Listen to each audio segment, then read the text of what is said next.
Não.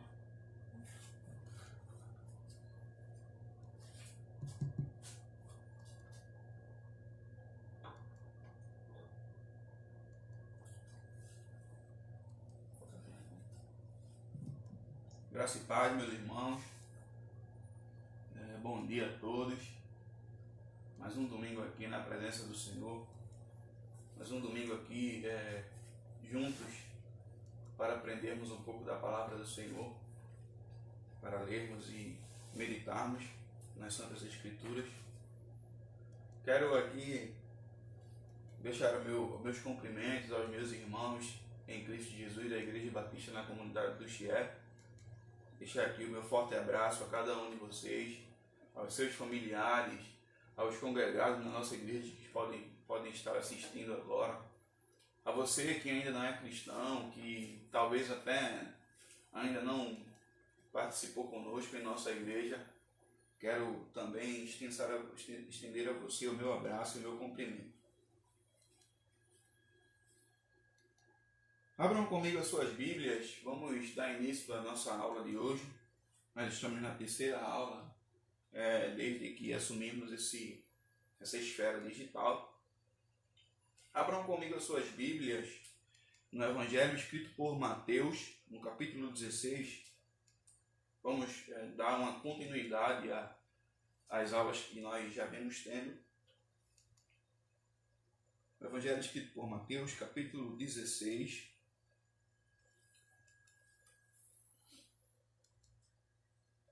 Vamos ler o versículo de número 13 da palavra do Senhor. Evangelho escrito por Mateus, capítulo 13, versículo 16. Enquanto você vai abrindo aí a sua Bíblia, convida lá o teu amigo, chama lá, compartilha com o teu amigo aí pelo Facebook, chama lá os teus familiares que estão próximos, acorda aquele que está dormindo e vamos todos juntos participar desse momento que é importantíssimo para a vida do cristão. E posso também dizer que é importantíssimo para a vida de todo ser humano, porque trata-se da palavra do Senhor, do Criador de tudo e de todos. Eu acredito que vocês já conseguiram encontrar aí o Evangelho escrito por Mateus, capítulo 16, versículo 13, que diz assim: E chegando Jesus às partes de Cesareia de Filipe, interrogou os seus discípulos, dizendo: Quem dizem os homens ser o Filho do Homem? Amém, meus irmãos? Agora orem comigo, curvem as suas cabeças, conectem os seus pensamentos ao Senhor e orem comigo.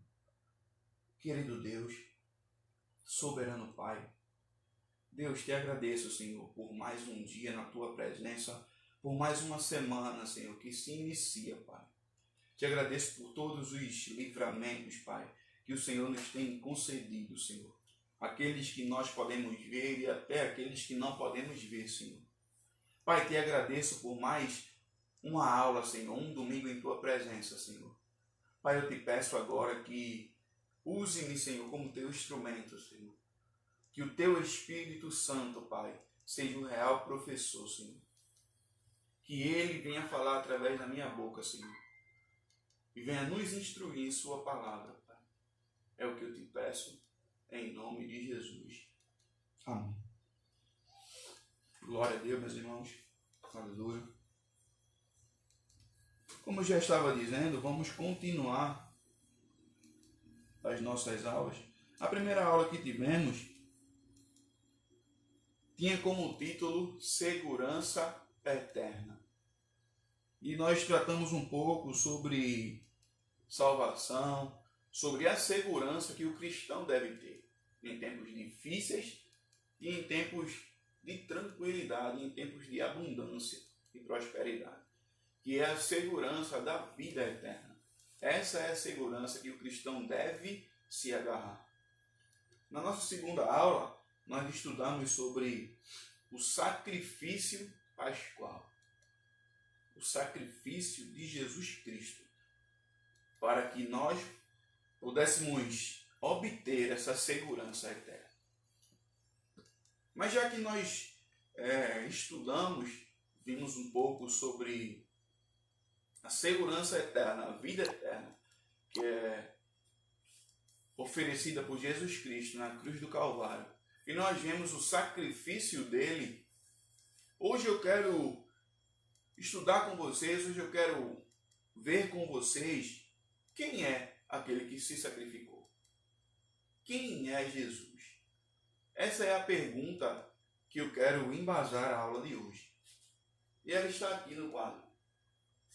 Quem é Jesus?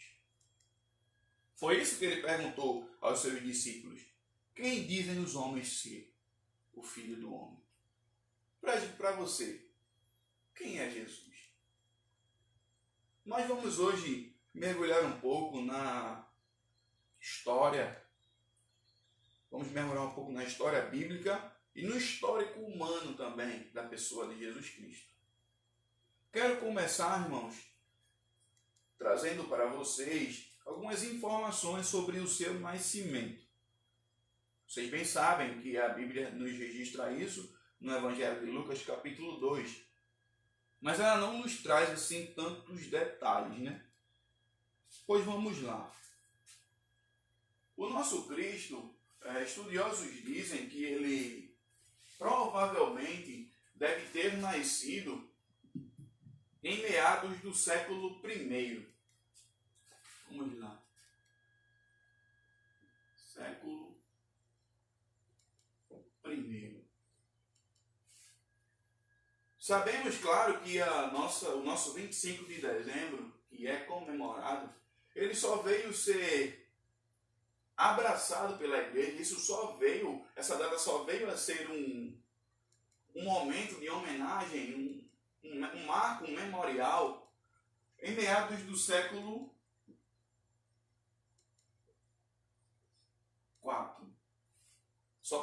Os cristãos só passou a adorar a Deus, a agradecer pelo nascimento de Jesus na data de 25 de dezembro, em meados do século IV. É verdade que nós sabemos, irmãos, que essa data do século IV, 25 de dezembro, ela é apenas uma data simbólica, irmãos, já que a gente não tem uma data ainda determinada, totalmente certa pelos estudiosos. Ainda se há muita controvérsia em uma data certa para o nascimento de Jesus. Mas vamos lá. Jesus nasceu, provavelmente, segundo fontes históricas, no século I. Mas e como Jesus é conhecido entre os judeus? Irmãos, Jesus, ele não é conhecido entre os judeus como Jesus. No meio da comunidade judia, principalmente os judeus messiânicos, conhecem Jesus como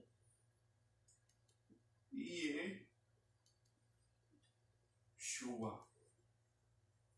Esse é o nome de Jesus para os judeus, que significa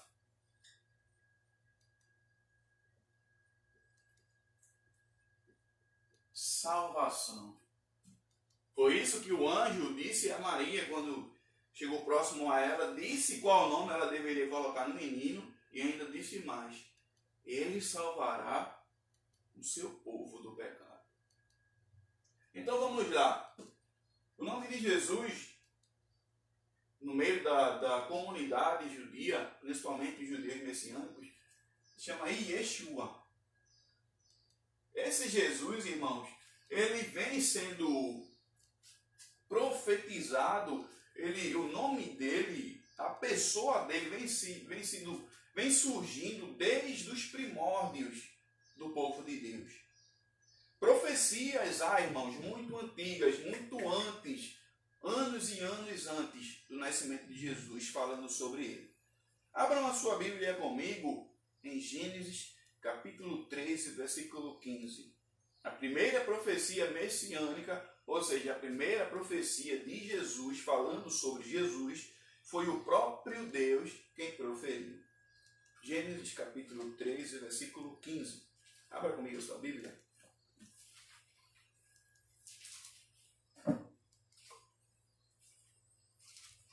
Primeiro livro da Bíblia, 3, versículo 15.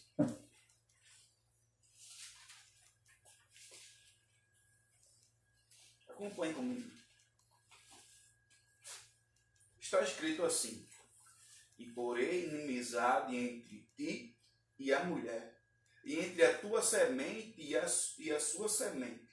Esta te ferirá a cabeça, e tu lhe ferirás o calcanhar. Aí nós vemos, irmãos, o Senhor, Criador de todas as coisas, profetizando a mulher, falando sobre, claro, a serpente, a mulher e a serpente, que uma semente que viria da mulher esmagaria a cabeça da serpente. Então vemos aqui a primeira profecia se tratando do nosso Jesus, falando no nosso Jesus. Mas ainda há outras profecias. Abram a sua Bíblia também comigo, em Isaías capítulo 7. Vamos ler o versículo 14. O livro do profeta Isaías, capítulo 14. Capítulo 7, versículo 14. Desculpe, irmão.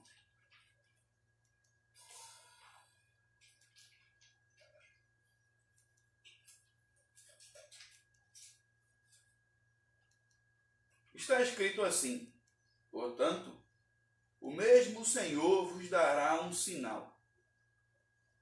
E eis que uma virgem conceberá e dará à luz um filho. E será o seu nome Emanuel.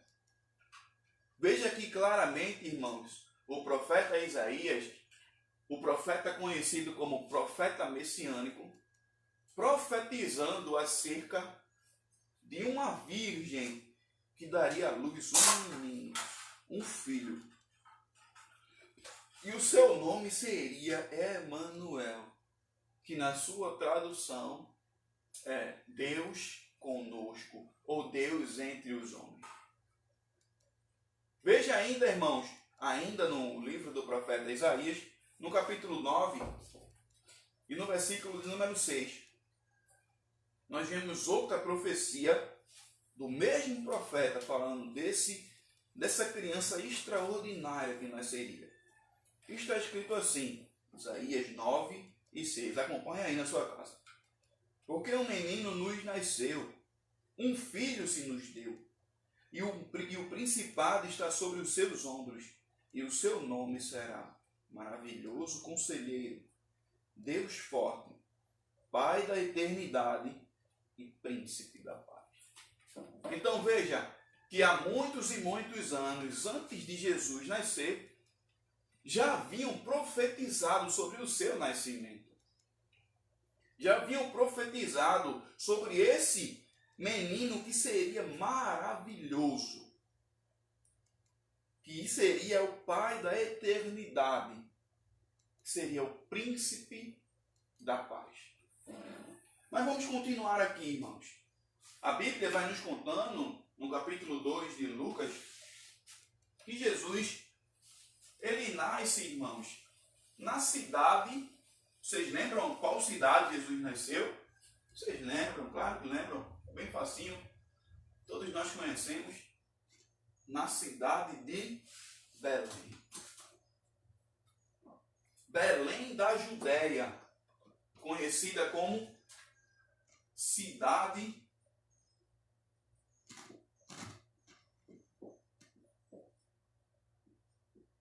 de Davi.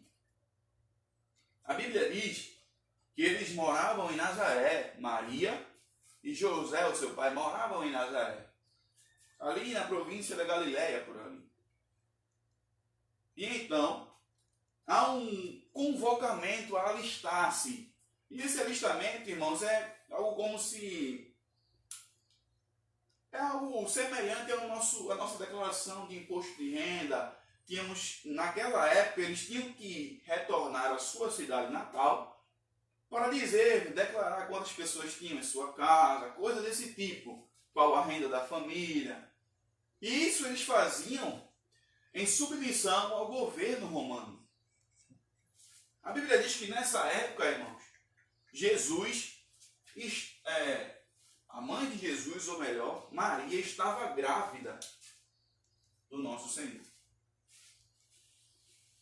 A Bíblia diz, irmãos, que como todos os judeus que eram de Belém voltaram à cidade para alistar-se com a sua família, a cidade de Belém estava lotada, irmãos. Estava totalmente cheia de pessoas, cheia de judeus, conterrâneos daquela cidade.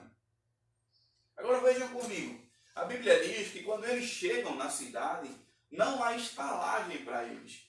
Eles não têm lugar onde se hospedar. E agora, a Bíblia nos conta também que Maria já começa a sentir dores. E nós podemos ver na Bíblia Sagrada que já é as dores do parto. E a Bíblia vai contando, irmãos, até o ponto que José encontra um estábulo, irmãos, um local onde animais ficavam, onde animais eram colocados pelos seus donos. Um estábulo que estudiosos dizem que era muito sujo. Pense comigo, irmãos, um local onde só se juntavam animais, cheiro de xixi de animais muito forte, o cheiro do esterco dos animais. E José só teve condições de limpar um pedacinho daquele local para deitar Maria e auxiliá-la naquele parto, naquele momento tão difícil. Vale a pena lembrarmos, irmãos, e fazermos menção que José era homem. E nós, homens, não temos muita não temos muita intimidade com esse negócio de nascer, de parto. Então nós vemos agora, irmãos, a Bíblia dizer que Jesus nasce em situação de muita dificuldade. A Bíblia conta, o evangelista Lucas conta que Maria pega o seu filho, envolta em panos e o coloca em uma manjedoura. Ou seja, o local onde a comida dos animais era posta. A Bíblia diz, irmãos, que as primeiras pessoas a serem anunciadas por esse tão grande feito, por esse nascimento, eram alguns pastores de Belém.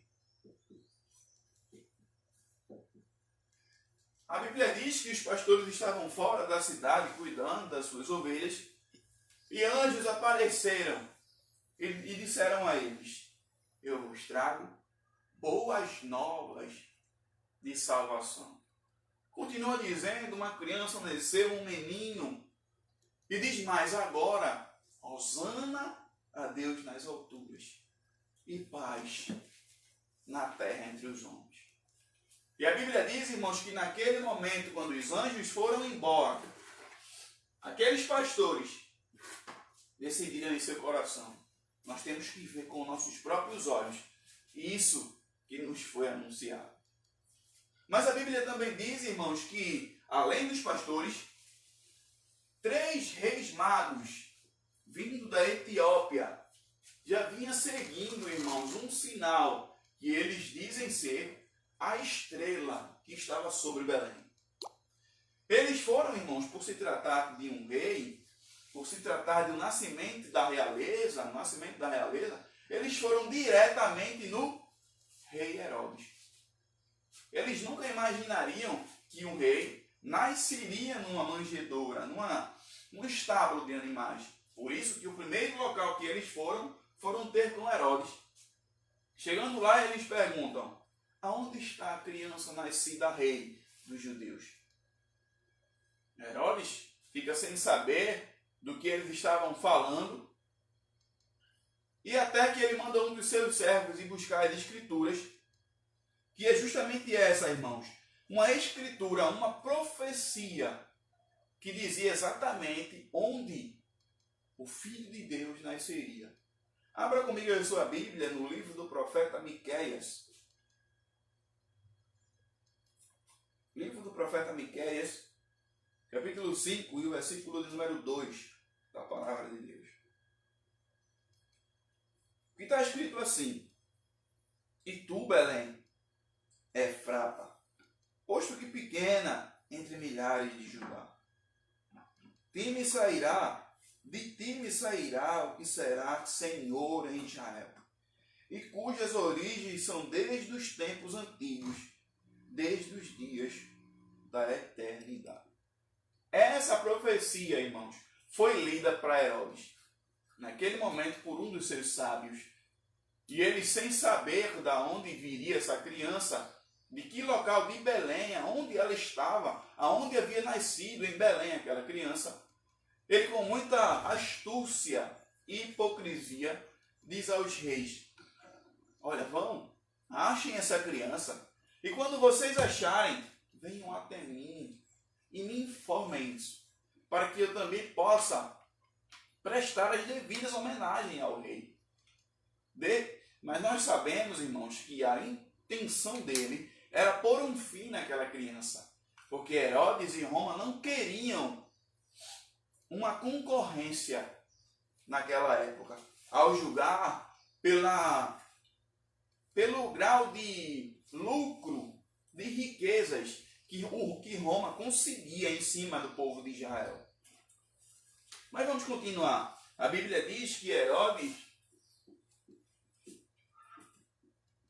por ter o seu coração tão cheio de iniquidade, ele manda matar, irmãos, todos os meninos de 2 anos para baixo, na esperança de matar o rei dos judeus, ou melhor, o rei de todo o mundo, o rei que será rei para todo sempre, o rei dos reis.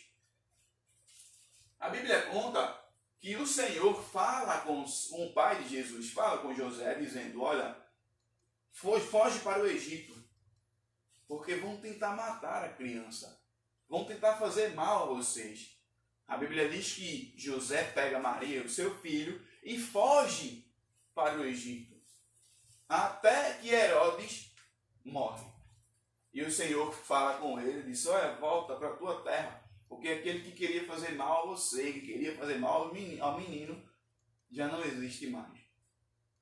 A Bíblia diz, irmãos, que Jesus, como de costume, ao 8º dia depois do nascimento dele, voltando um pouco, ele foi desmamado e foi levado a ser circuncidado no templo. A Bíblia diz que havia um homem chamado Simeão, que era esposo de Ana, e a Bíblia diz que esse homem era muito, muito temente a Deus. Era realmente um homem de Deus. E o Senhor lhe havia prometido que ele não morreria até que os seus olhos contemplassem a salvação vinda de Deus para Israel. A Bíblia diz que quando Maria vem com seu filho e Simeão coloca os olhos em Jesus, ele muito se alegra. Pede para que ele pudesse segurar aquela criança. E quando ele bota aquele menino nos braços, ele diz: Senhor, agora podes fazer descansar o teu servo em paz, porque os meus olhos já viram a salvação de Israel.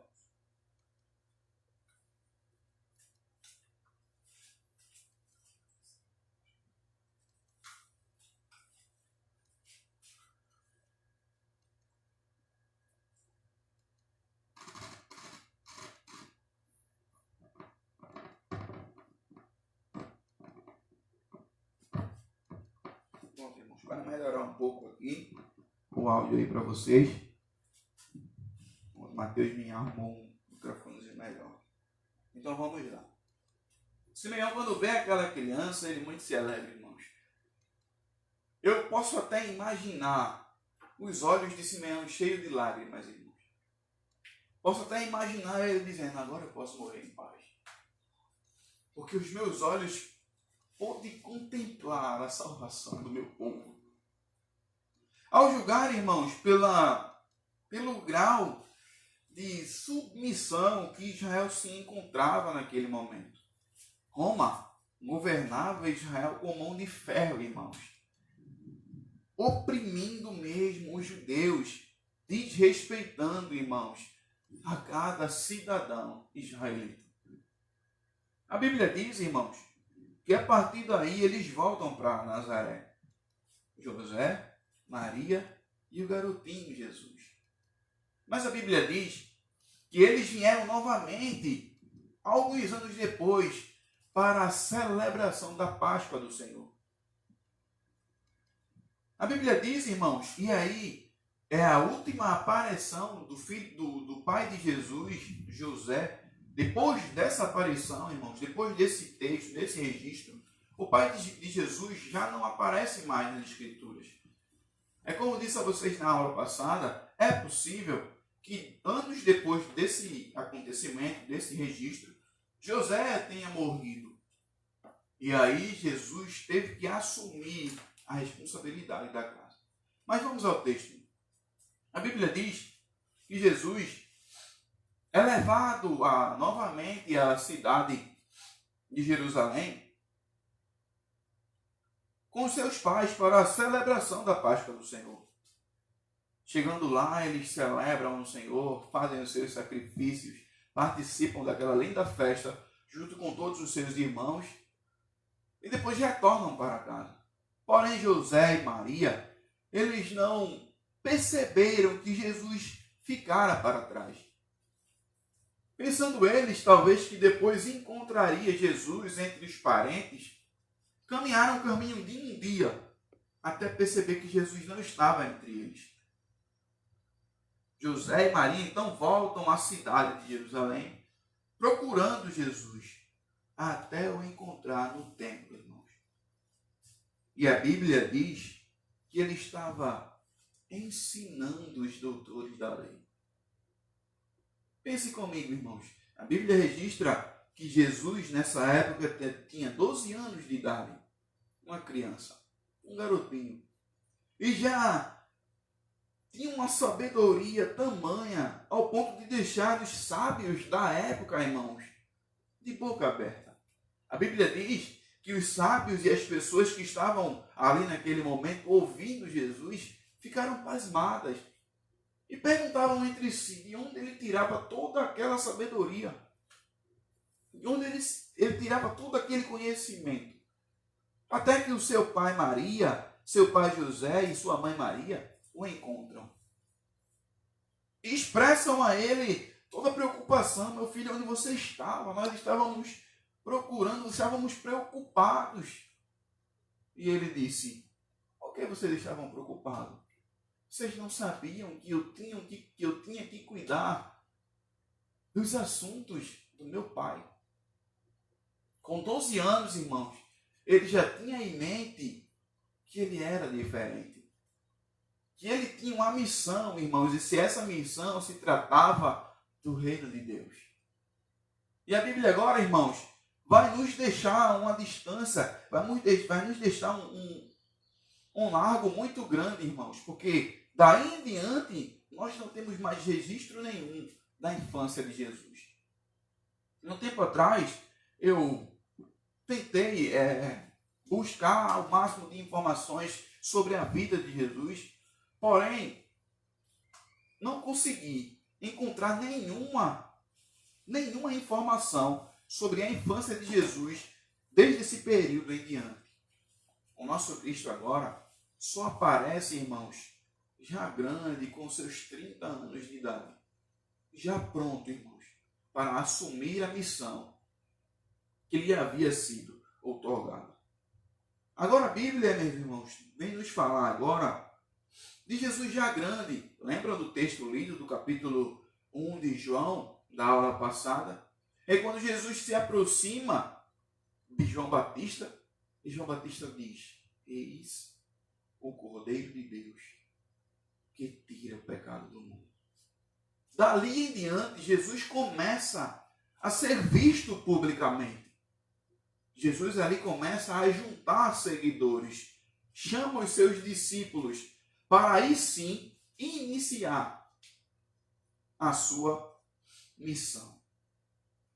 Mas, irmãos, para ele poder iniciar, eu vejo nas Escrituras Sagradas que Jesus primeiro cumpre toda a justiça. No capítulo 3 do Evangelho de Mateus, irmãos, vai nos falar de um dos cumprimentos que Jesus faz questão de cumprir a justiça, que é o seu batismo. Abram as suas Bíblias comigo. no Evangelho escrito por Mateus, capítulo 3, e o versículo de número 13. Da palavra de Deus. Vamos ler até o versículo de número 17. Então está escrito assim: Então veio Jesus da Galiléia ter com João junto do Jordão para ser batizado por ele. Mas João opunha-se-lhe dizendo: Eu careço de ser batizado por ti, e vens tu a mim? Desculpe. Jesus, porém, respondendo, disse-lhe: Deixa por agora, porque assim nos convém cumprir toda a justiça. Então ele o permitiu. Olha, irmãos, que fenômeno interessante acontece agora. E sendo Jesus batizado, saiu logo da água. E eis que se lhe abriram os céus, e viu o Espírito de Deus descendo como pomba e vindo sobre ele. E eis que uma voz dos céus dizia: Este é o meu Filho amado, em quem me comprazo, em quem tenho prazer. Irmãos, aqui é o marco, irmãos. Aqui é o selo do início do ministério de Jesus. Mas ainda tinha, irmãos, Jesus ainda tinha que passar por uma certa situação para que ele pudesse começar de fato o seu ministério. No capítulo seguinte, irmãos, da palavra de Deus, no capítulo 4, vai nos falar desse episódio, dessa situação que é conhecida na Bíblia como tentação de Jesus. A tentação de Jesus. A Bíblia diz que depois de Jesus ter sido batizado, no capítulo 4, diz assim: Então foi conduzido Jesus pelo Espírito ao deserto para ser tentado pelo diabo. E tendo jejuado 40 dias e 40 noites, depois teve fome. Chegando-se ele, o tentador, disse: Se tu és o Filho de Deus, manda que estas pedras se tornem pães. Ele, porém, respondendo, disse: Está escrito, nem só de pão viverá o homem, mas de toda palavra que sai da boca de Deus. E o resto do texto, irmãos, vocês conhecem. Mas eu quero aqui, irmãos, fazer uma ligação agora desse acontecimento que aconteceu com o nosso Cristo. Irmãos, por que eu quero fazer essa ligação? Porque entre os estudiosos, o nosso Jesus, ele é chamado de segundo Adão. O apóstolo Paulo diz que por um homem veio a morte e por outro homem a vida eterna. Por Adão recebemos a condenação do pecado e por Cristo recebemos a libertação dele e a vida eterna. Então veja, um fato que é totalmente ligado mesmo, irmãos.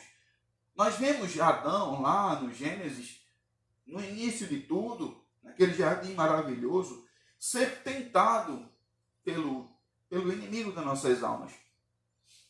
Infelizmente, o vemos sucumbir, trazendo assim consequências terríveis a toda a humanidade. Não é que a culpa do pecado totalmente seja de Adão, não. Todos nós somos culpados dos nossos próprios pecados, claro. Mas Adão, infelizmente, abre as portas para o pecado da humanidade. Porque até então, irmãos, até aquele episódio, até aquele momento, o homem não conhecia o pecado. Pois agora nós vemos Adão, diante da tentação que ele sofre, sucumbir, cair em tentação. E agora a gente vemos o nosso segundo Adão, que é o nosso Cristo, vencendo a tentação, irmãos, com a palavra de Deus. É por isso que na Bíblia Sagrada, irmãos, a Bíblia é tida como uma espada, irmãos, onde nós devemos nos defender. Observe nesse capítulo 4, irmãos, que Jesus, ele se defende sempre com a palavra de Deus. Você não vê Jesus falar palavras a não ser aquelas que está escrito. Ele usa a escritura, irmãos, para combater e expulsar o inimigo das nossas almas naquele momento. Veja mais adiante no versículo 7, quando ele disse: quando o Senhor Jesus disse, depois de ser afrontado novamente, disse-lhe Jesus, também está escrito, não tentarás o Senhor teu Deus. Aí agora nós vamos ver o inimigo bater em retirada, irmãos, no capítulo 10. Então disse-lhe Jesus, vai-te, Satanás, porque está escrito, ao Senhor teu Deus adorarás, e só a Ele servirás. A partir daí, irmãos, o Senhor Jesus dá um checkmate, podemos assim dizer, no inimigo, irmãos, com a palavra de Deus. Então nós podemos ver aqui, irmãos, o nosso Cristo, que mesmo sendo homem, vencendo a tentação, irmãos, nos mostrando que é possível nós, mesmo em carne, vencermos a tentação através da palavra de Deus. Mas vamos continuar, irmãos, vendo um pouco sobre esse Jesus maravilhoso, que a Bíblia, irmãos, o chama de muitos e muitas coisas. Nós vemos Jesus ser chamado na Bíblia, irmãos, de o bom pastor. Nós vemos Jesus, irmãos, ser chamado da Bíblia, como nós já citamos, de Cordeiro de Deus. Nós vemos Jesus, irmãos, ser chamado na Bíblia, se auto-intitular de a porta. Nós vemos Jesus, irmãos, também ser chamado na Bíblia de a luz do mundo. Nós vemos Jesus ser mencionado, muitas vezes ele mesmo dizendo, irmãos, ele mesmo declarando isso, ser chamado de várias e várias coisas. Mas eu quero continuar essa pergunta diante de você, irmãos. Quem é Jesus para você? Quem é Jesus? Você já parou para se perguntar isso, irmãos? Quem é Jesus? Um dia, assim, que você estava em sua casa, estava meditando um pouco na palavra de Deus, já chegou o momento que você perguntou, quem é Jesus? Isso é uma pergunta, irmãos, que não é feita agora, só por nós. Isso é uma pergunta muito antiga, que há muitos e muitos anos, muitos e muitos estudiosos perguntaram sobre isso. Quem é Jesus? Uns dizem, irmãos, que ele era apenas um profeta. Outros estudiosos dizem que ele era apenas mais um sábio que existiu. Outros dizem até que ele era um homem da revolução, como qualquer outro. Um revolucionista como qualquer outro. Mas a Bíblia, irmãos, ela nos dá essa resposta. Ainda no capítulo 16 do Evangelho de Mateus, naquele que usamos como texto base, irmãos, já no versículo 15, nós vemos o Senhor Jesus perguntar agora aos seus discípulos. Nós vemos no 13 ele dizer, quem dizem os homens ser o Filho do Homem? Mas no versículo 15, irmãos, ele já direciona essa pergunta aos seus discípulos, dizendo, e vós? E vocês? Quem vocês dizem que eu sou? A Bíblia diz, irmãos, que Simão Pedro, que era o mais ousado entre os discípulos, que sempre tinha uma resposta na ponta da língua, ele diz assim, tu és o Cristo, o Filho do Deus vivo. Glória a Deus. Isso é lindo, irmãos. Isso é maravilhoso, irmãos. Porque isso nos traz uma grande esperança. Isso nos traz, irmãos, uma grande alegria ao vermos Pedro declarar isso. E o próprio Jesus, irmãos, o exorta dizendo, Jesus respondendo disse-lhe, bem-aventurado és tu, Simão Barjonas, porque não foi carne e sangue quem te revelou, mas meu Pai que está nos céus. Glória a Deus. Meus irmãos, Jesus, ele é a pessoa mais importante, irmãos, que já existiu. A pessoa mais importante, irmãos, da história da humanidade. Apesar de muitos e muitos estudiosos não crerem nele como deveriam, mas o nosso Cristo, irmãos, ele marcou a humanidade. Ele marcou a história do homem. Jesus é a prova de que Jesus é a pessoa mais importante da história, irmão.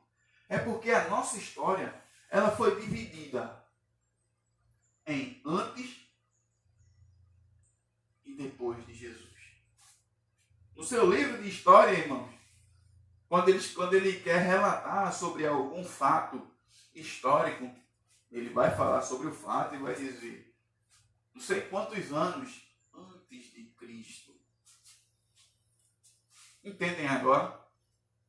Mesmo que muitos e muitos irmãos tentem negar a existência dessa pessoa que é tão importante, que eu não vou dizer que foi, que ele é tão importante porque ele vive hoje e viverá para sempre.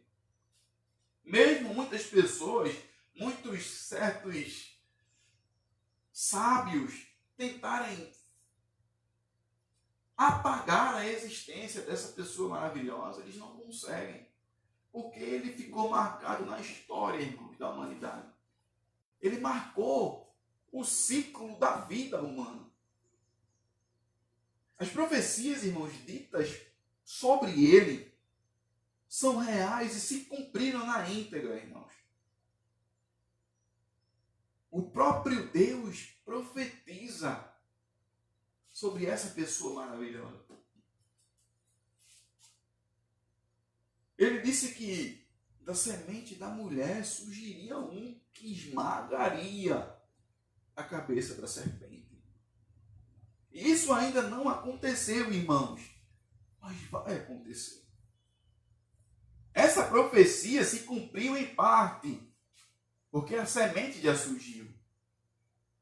Agora, nos tempos vindouros, irmãos, no fim dos tempos, quando a igreja de Cristo for tirada da terra, quando tudo se cumprir, aí sim, o nosso Cristo, a semente da mulher, esmagará, irmãos, a cabeça da serpente. E aí sim, a nossa vitória estará completa.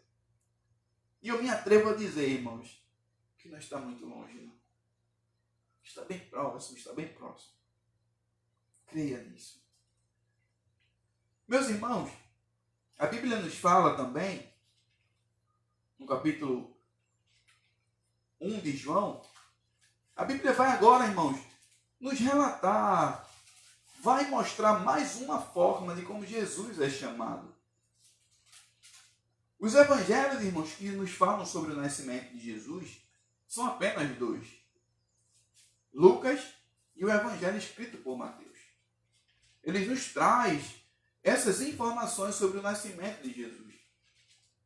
Porém, os evangelhos de Marcos e os evangelhos de João não falam sobre o nascimento de Jesus. Ele já trata Jesus de uma outra forma. Observe no versículo 1 do evangelho de João. Vamos ler alguns versículos desse capítulo 1. No primeiro versículo, João começa dizendo assim: no princípio era o Verbo. O Verbo estava com Deus e o Verbo era Deus. Ele estava no princípio com Deus. Todas as coisas foram feitas por ele.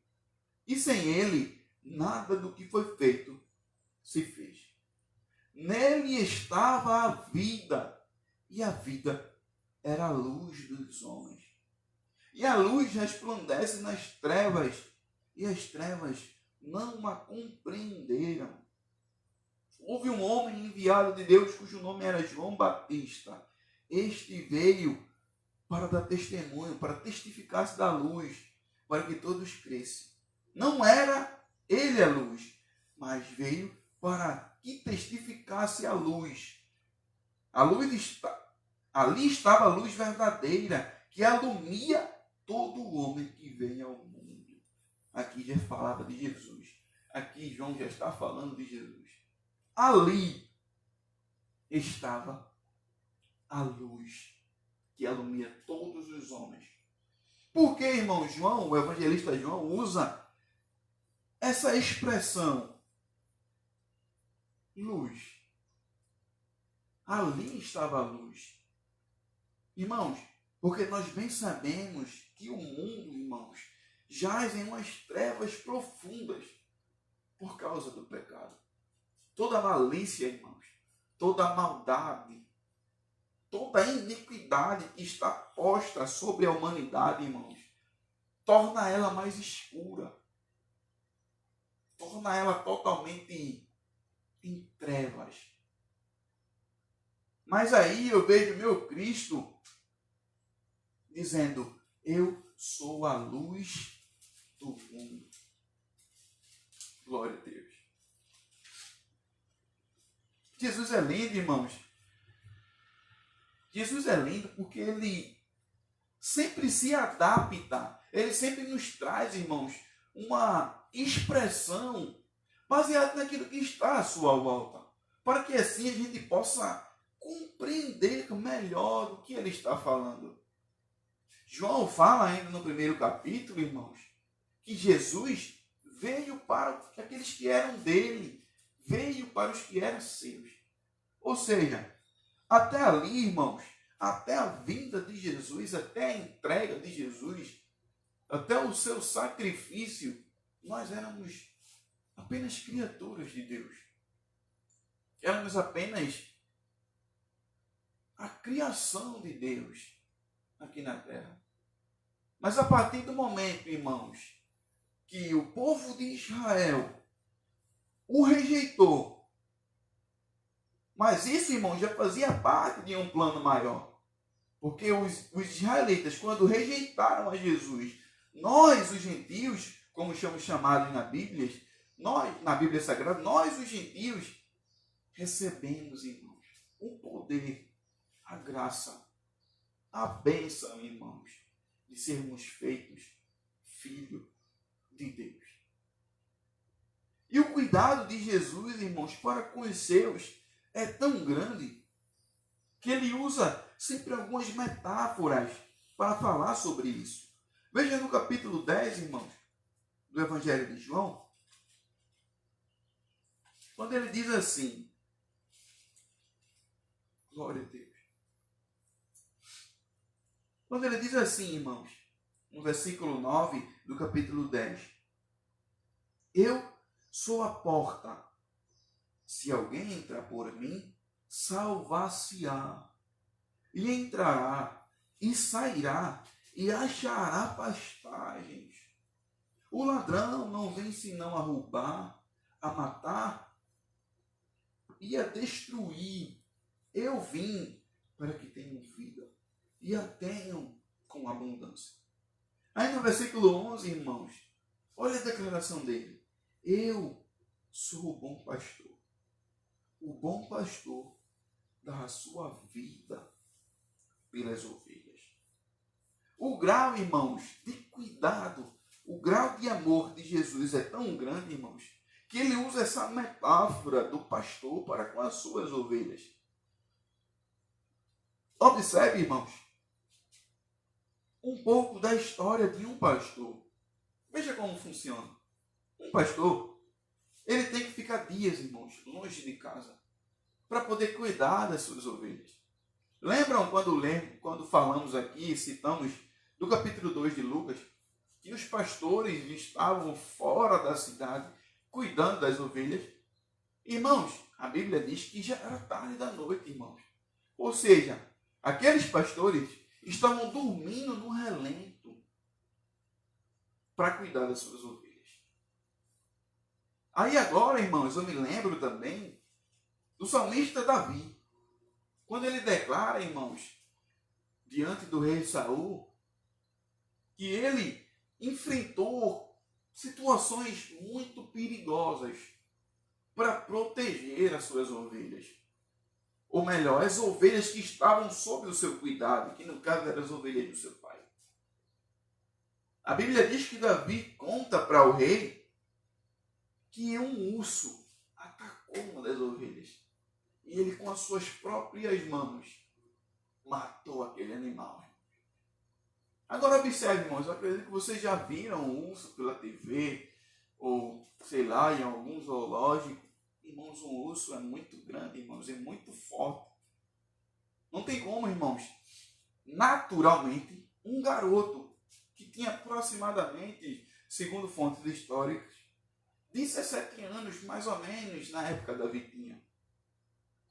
E ainda mais, irmãos, ele continua dizendo ao rei que um leão também atacou uma das ovelhas.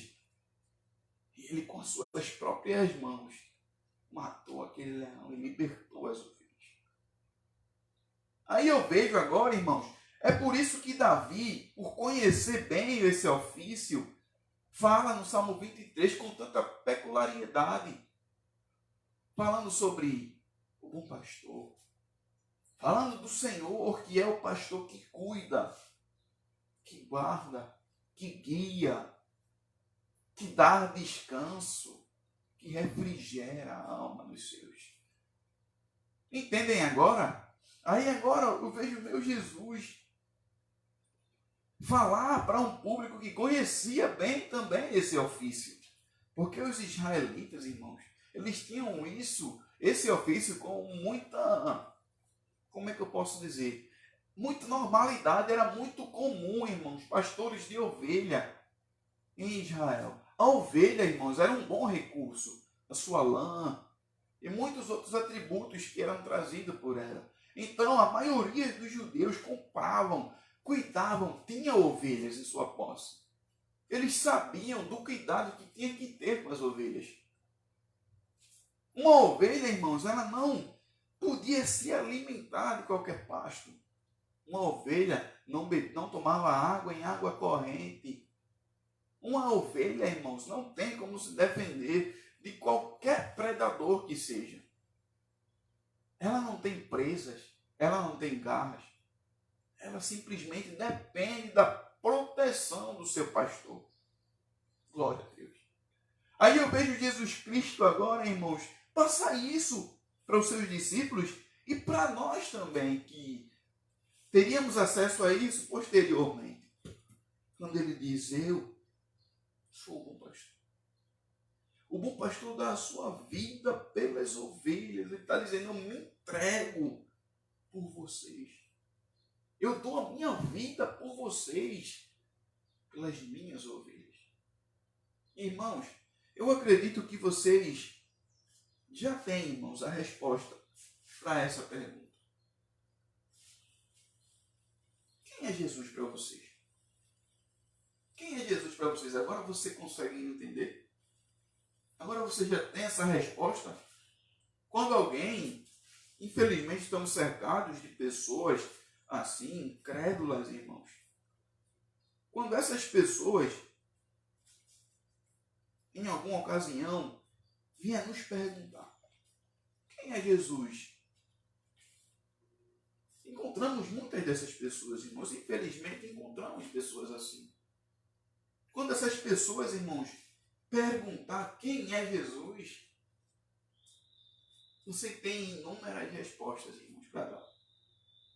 A primeira, quem é Jesus? Ele é a esperança.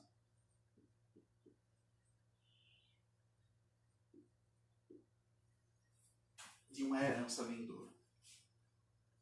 Quem é Jesus? Ele é, irmãos, a primícia da criação, como o apóstolo Paulo diz.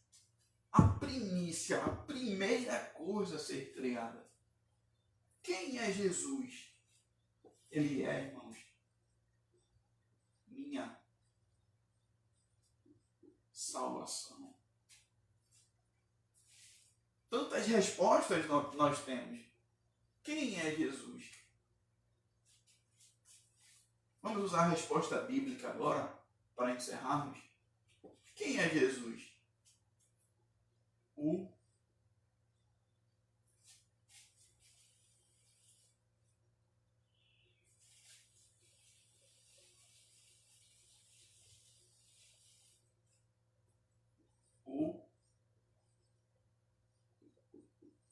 Cristo.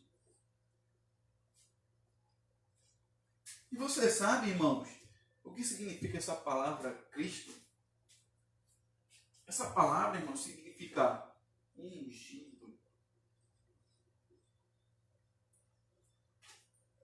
E Pedro, ao declarar isso, ele vai mais além.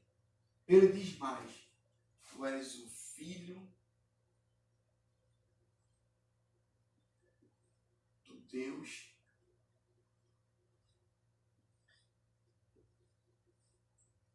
vivo. Temos respostas, irmãos. Nós temos a resposta. Quem é Jesus?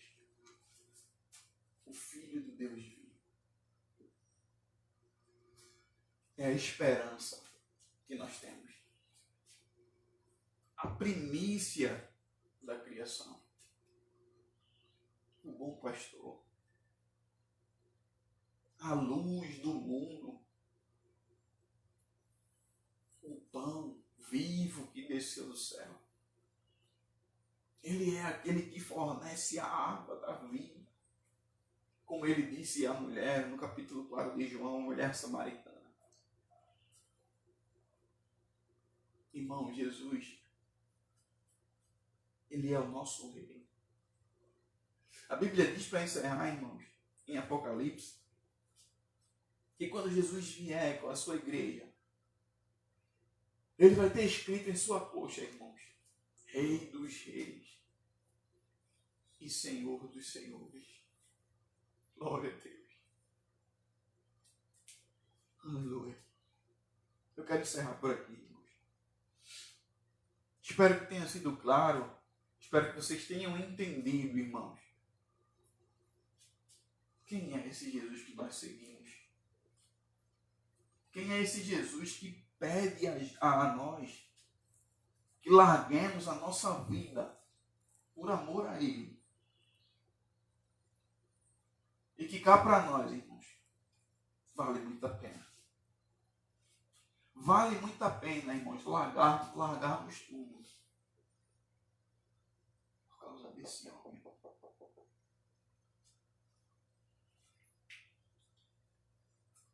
O nosso advogado, como diz João em sua carta, o único mediador, como diz Paulo,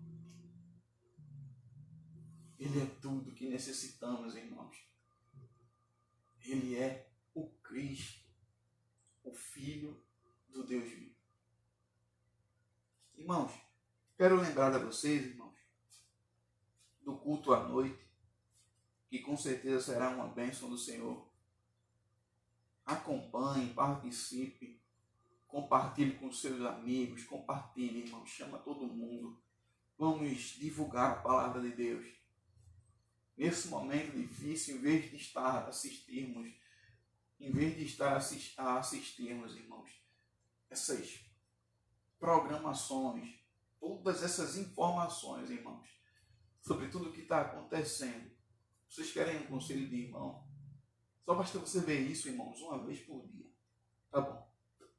Fica vendo isso direto, não. Porque isso vai terminar causando em você algo ruim, desnecessário. Você vai ficar, às vezes, com medo, até desesperado. Então não, irmão. Olha isso uma vez no dia só para ficar atualizado e larga. Se abraça com o Senhor, vai ler a tua Bíblia, vai acompanhar as programações da igreja na internet. Vamos, irmãos, olhar para o alto. Porque, como o salmista disse no Salmo 121, é de lá de onde nos virá o socorro. Eu quero orar com vocês para encerrarmos, irmãos. Orem comigo. Soberano Deus, Pai eterno, meu Senhor e meu Rei. Te agradeço pela tua palavra, Senhor. Te agradeço, Senhor, por esse momento, Pai, que é tão especial, Senhor. Um momento em que paramos para meditar na tua palavra, Senhor, e muito nos alegramos, Senhor. Senhor, eu te peço agora, Senhor, que nos dê um resto de semana de paz, Senhor. Um resto de semana, Senhor, de bastante alegria e tranquilidade, Senhor. Senhor Jesus, eu te peço, sara a nossa terra, Senhor. Sara o nosso Brasil, Deus, para que assim possamos voltar à nossa normalidade. Para que assim, Senhor, possamos cultuar juntos, Senhor, como gostamos de fazer, Pai. Livra-nos de todo mal, Senhor. Fique conosco, Senhor. É o que eu te peço, em nome de Jesus. Amém, meus irmãos. Amém. Deus abençoe a todos.